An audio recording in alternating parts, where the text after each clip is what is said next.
Hi everybody and welcome to This Made My Week, another weekly show of positive news, inspiring information, news about good people doing good things. Today I'm going to be talking about healing, but not in the sense that you're thinking. So what if your school where you study would look like a forest?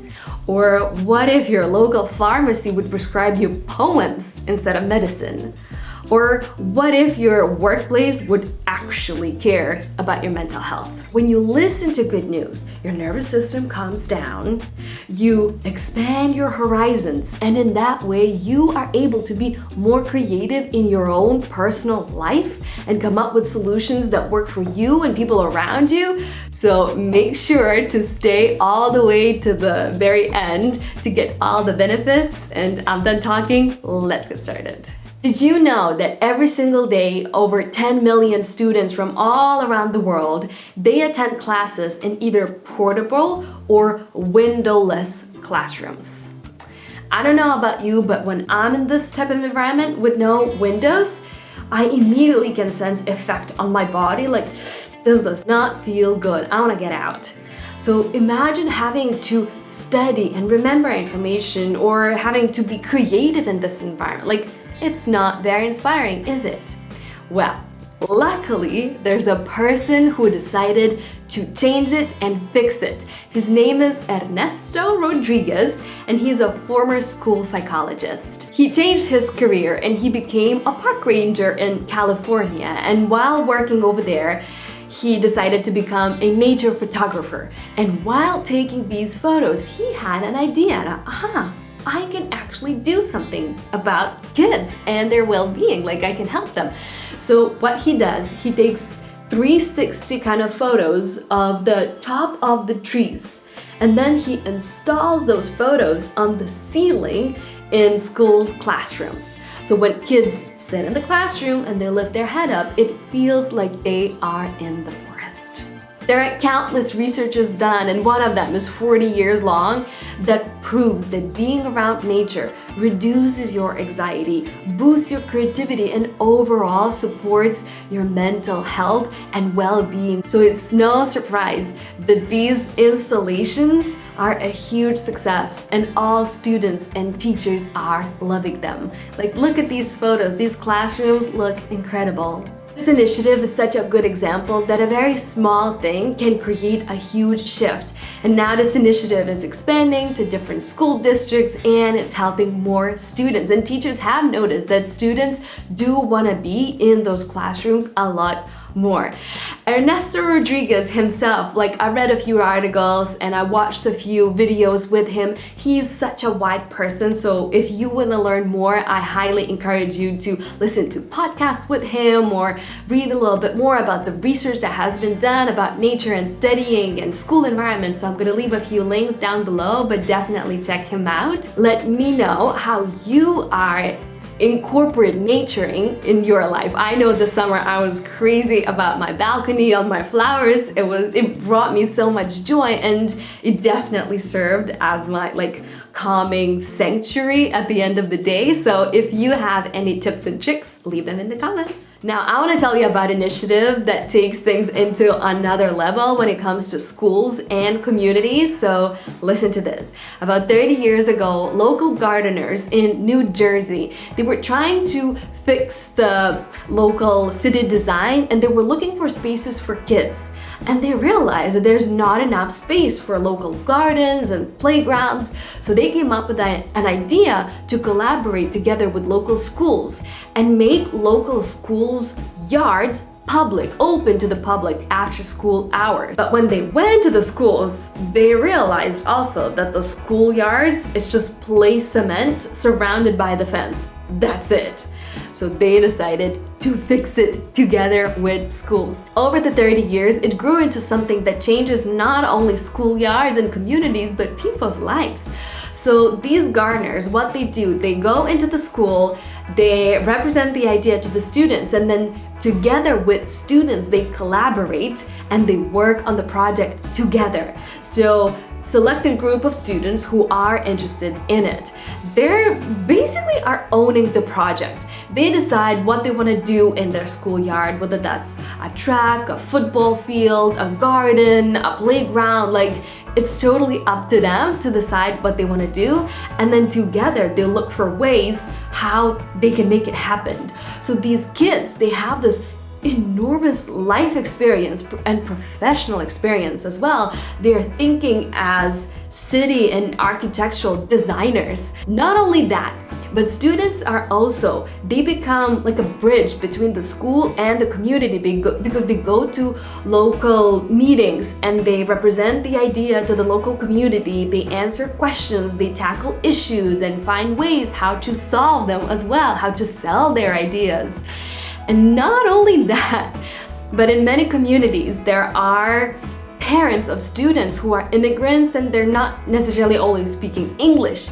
So then those kids, they become translators and they're almost like the only one access that their parents have. When those types of students, like first generation Americans, become a part of this program, it allows them to kind of, metaphorically speaking, own the land, because they put their work and effort into it. So this is their first time when they're grounding themselves in the community and in the school and in this country. Since the initiative started, it of course expanded into different states. So it moved west, and over there they noticed that they are having to tackle different types of problems. For example, in Arizona, because of the climate and climate change, they have to address the heat as well. So they're having to plant more trees to provide the shade for the kids at school and the community, of course, as well. A similar thing has happened in the Crazy Horse School, where kids were talking with their Lakota elders. And because of all the storytelling and all the history and active listening that students were practicing, they decided to plant a very specific herbs and plants and bushes and trees that do come from their history, from their culture, and honor it in that way. So even the gardening has a different meaning in different schools. Senior Director of the Schoolyard Initiative, Danielle Dang, she says that this is all about inclusive design process and about uplifting the voices of those who are impacted the most by these community spaces. So they're listening to them so they can come up with the best solutions and the best ideas for the people. I am loving this. It made my week. If you have similar stories, oh my God, please share them with me. I'd love to hear something is healing inside of me. Okay, so let's switch the age group. So students gotta go to school. They have everything sorted out for them. Cool, but what about us? What about adults who have to go to work every single day, right? I hear this story on and on, again and again, that my workplace is sucking the energy out of me, or my employer doesn't care about me at all, I can't take sick days, I'm working overtime, or whatever. I've heard the story so many times that I almost started to believe that that's how it should be.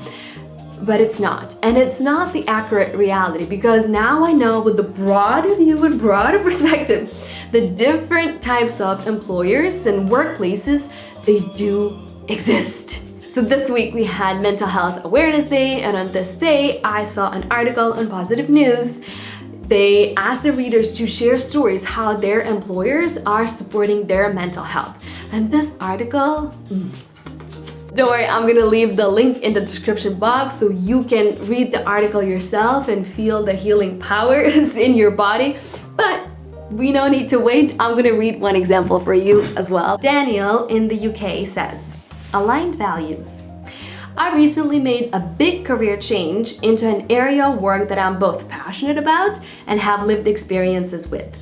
Working at the intersection of climate change and mental health services for a nonprofit has benefited my mental health and well-being in so many ways, and in such a refreshing culture to be a part of.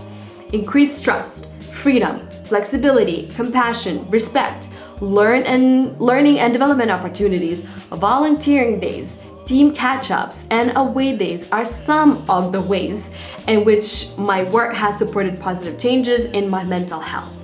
This in turn allows me to work to the best of my ability for the people we serve within our services and empower colleagues to make the changes needed for the sake of our planet. Hearing a real story, a real example that a different way of working is possible, I'm sure it inspires us all. So make sure to go ahead and read the full article. Finally, let me tell you the last story about a little bit different kind of prescription that is changing people's lives.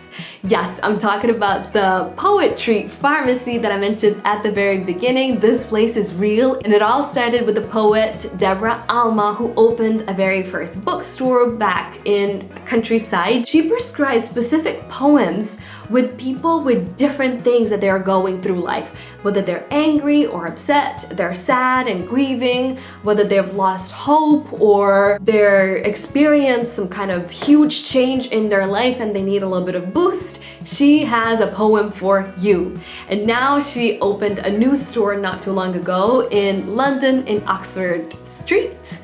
So you can go and tell them your symptoms, tell them what you're going through, and they will give you a poem and perhaps the whole book that they can recommend. I checked out their website and their Instagram. It looks absolutely incredible. It's such a different concept and such a beautiful idea, such a unique business idea, if I might add, also, like how to sell books and how to sell poetry. But this really warms my heart because, you know, I always say, like, I'm a holistic life coach, so I really believe that we are whole persons. You cannot treat one thing without another. And this idea that you're not just healing yourself with medication, but you're looking at yourself holistically and you are nurturing yourself with different ways. Whether that's music therapy, like the interview that I had recently, by the way, in one of the episodes, which is right here, you can watch it. Or with poetry, with nature, with community, with a good conversation. There are so many different solutions. Even if you are in the lowest point of your life, I'm sure that there's a solution for you as well. Maybe it's a poem, I don't know. I'm gonna be so brave right now. I actually wrote one poem that I kind of like I wrote it for myself. So I'm gonna share it, or I actually made a video where I read it myself. I'm gonna link it here as well. Okay, this is where I'm gonna end the video. Thank you so much for tuning in and watching till the very end. You know, I was reflecting this week and thinking, sometimes I feel a little bit silly about making these videos or talking about good news because, like, who cares? None of this matters. And, you know, very serious people are talking about very serious thing and they're so important and they're so serious. But you know what? This stuff does matter. And not only it matters, not only it's real, but also it's essential. It's essential for our essences. You know, for the truths of who we are. It's important to acknowledge the good. It's important to celebrate the good. It's important to uplift those voices and those people who are doing good. So this is my way of honoring them, of celebrating them, and contributing my energy to the good and to this world. So you are doing the same by watching this video. So thank you for being here. If you want more good news, go ahead and rewatch old videos or come back next Wednesday for more. I'll see you then. Bye.